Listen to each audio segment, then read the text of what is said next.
Сәлеметсіздерме, құрметті менің оқырмандарым. Бүгін сіздерге сым тігіп, қолда бар материалдан сым тігіп көрсетейін деп жатырмыз. Атлас матасы 1 метр аламыз. Мынаяғы 36 сантиметр. Өлшеп бәрін кесіп аламыз. 35 сантиметрден сызып, 26 сантиметрден айландырып, доғалдап сызып аламыз.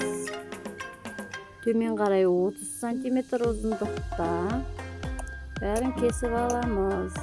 Өлшемдермен кесіп алып, алды жағын сәл аласа болады, 1 сантиметр кішкентайырақ болады.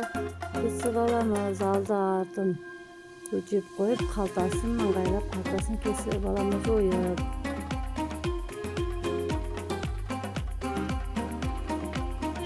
Қалтасын саламыз. Әдемі тігістеріне тігіп, үттіктеп, қалтасын саламыз.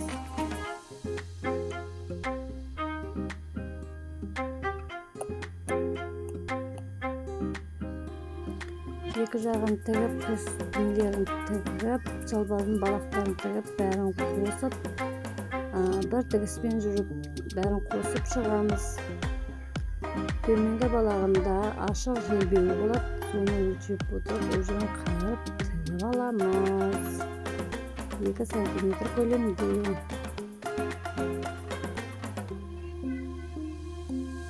Енді белін матасын дайындап, өлшеп белгілеп аламыз да, резинкасын саламыз.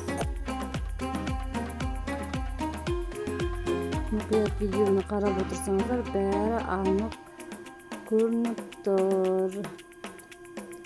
Бұл жерде жылдамдатылып кішкене салынған, сондықтан мұқият қарап отырып істесеңіздер, өте оңай, өте тез істелінетін, қолдан келетін шалбар сым. Сымның алдыңғы жағын резинкасын тегіс сызамызда, арт жағына жинаңқа болады. Резинканы машинкамен тігіп алып, резинка кірген жерді машинкамен жүріп бекітеміз қайтадан. Өзіміздің шалбарымыз да дайын болып қалды. Артқы жақ бөлігін резинканы тартып отырып, резинкамен ортаңғы бөлігінен бір тігіс жүргіземіз. Шалбарымыз дайын. Бағалап, лайк басып, комментарий жасай кетіңіздер.